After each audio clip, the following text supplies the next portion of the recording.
सोचो, एक भिखारी रोज तुम्हारे सामने बैठा भीख मांगता है। मैले कुचैले कपड़े जंग लगा, कटोरा सिर झुकाए चुपचाप बैठा रहता है। तुम उसे देखकर नजरअंदाज कर देते हो, लेकिन तुम्हें अंदाजा भी नहीं कि वह हर दिन जो पैसे इकट्ठा करता है उससे कुछ ऐसा कर रहा है जो पूरी दुनिया में मिसाल बन जाएगा।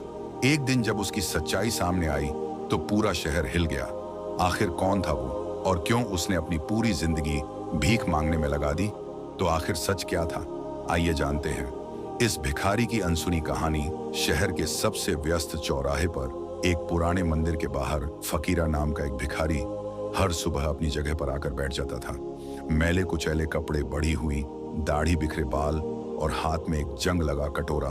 लोग उसे बस एक आम भिखारी समझकर नजरअंदाज कर देते थे। कुछ सिक्के डाल देते, कुछ हिकारत से देखते तो कुछ तंज कसते। अरे, जब काम करने की उम्र है तो भीख क्यों मांगता है? लेकिन फकीरा चुप रहता। उसने कभी किसी से कुछ नहीं मांगा। वो बस सिर झुकाए बैठा रहता और जब उसका कटोरा सिक्कों से भर जाता तो उठता और शहर की तंग गलियों में कहीं गायब हो जाता। शहर के लोगों को उसकी इस हरकत से कोई फर्क नहीं पड़ता था, लेकिन रघु, जो एक 12 साल का गरीब लड़का था, उसे यह सब अजीब लगा।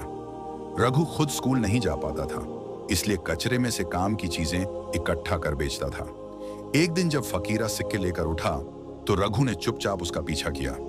फकीरा संकरी गलियों से होकर एक पुराने जर्जर मकान में पहुंचा।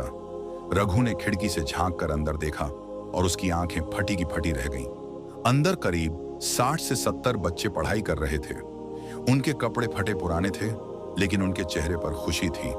उनके पास किताबें, स्लेट और कुछ लकड़ी की कुर्सियां और टेबल रखी थी। फकीरा अंदर गया और अपने कपड़े से सिक्के निकालकर एक बूढ़ी औरत को दे दिए।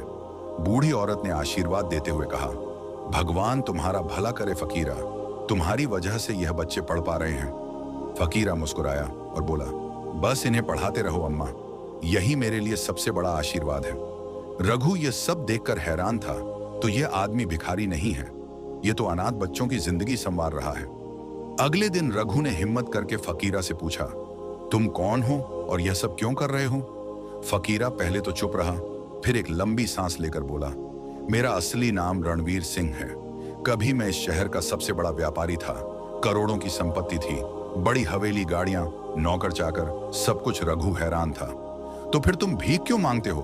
रणवीर की आंखें नम हो गईं। एक दिन मेरे लालच और घमंड ने मेरी दुनिया छीन ली। रणवीर ने बताया कि कुछ साल पहले उसने शहर के एक अनाथालय की जमीन जबरदस्ती हड़प कर वहां एक फैक्ट्री बनाई थी। लेकिन उसी रात फैक्ट्री में आग लग गई और दर्जनों अनाथ बच्चे जलकर मर गए। रणवीर ने खूब पैसे कमाए, लेकिन उसकी आत्मा उसे चैन नहीं लेने देती थी। जब भी वह आईने में अपना चेहरा देखता, उसे उन बच्चों की चीखें सुनाई देती। मेरे लालच की वजह से मासूमों की जान गई। एक दिन उसने सब कुछ छोड़ दिया, अपनी करोड़ों की दौलत त्याग दी और यह रास्ता चुना। अब वह भीख मांगकर उन बच्चों की मदद करता जिनके पास कोई सहारा नहीं था।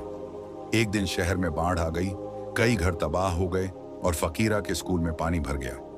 रणवीर ने अपनी जान की परवाह की बिना बच्चों को वहां से निकाला, लेकिन खुद तेज बहाव में बह गया। जब लोगों को यह खबर लगी तो पूरा शहर अस्पताल पहुंच गया। अखबारों में छपा करोड़पति से भिखारी बने रणवीर सिंह, जिसने अनगिनत अनाथों को शिक्षा दी। लोग हैरान थे, जिसे वह एक मामूली भिखारी समझते थे, वो असल में सबसे बड़ा दानवीर था। रणवीर की हालत गंभीर थी। जब डॉक्टरों ने कहा कि वह शायद बच नहीं पाएगा, तो उसने एक आखिरी इच्छा जताई, मेरे मरने के बाद मेरी पहचान मत मिटाना, इस स्कूल को और आगे बढ़ाना। कुछ घंटों बाद रणवीर ने अपनी आखिरी सांस ली। रणवीर की कहानी जानकर पूरा शहर रो पड़ा। जिस आदमी को लोग घिन से देखते थे, उसने सैकड़ों बच्चों को पढ़ाया, पाला और नया जीवन दिया। रघु ने कसम खाई कि वह इस स्कूल को बंद नहीं होने देगा। अब वह खुद भी पढ़ाई करता और बाकी बच्चों को भी पढ़ाने लगा। वो जगह जो कभी खंडहर थी, अब रणवीर फाउंडेशन के नाम से जानी जाने लगी। आज वहां हजारों अनाथ बच्चे पढ़ रहे हैं।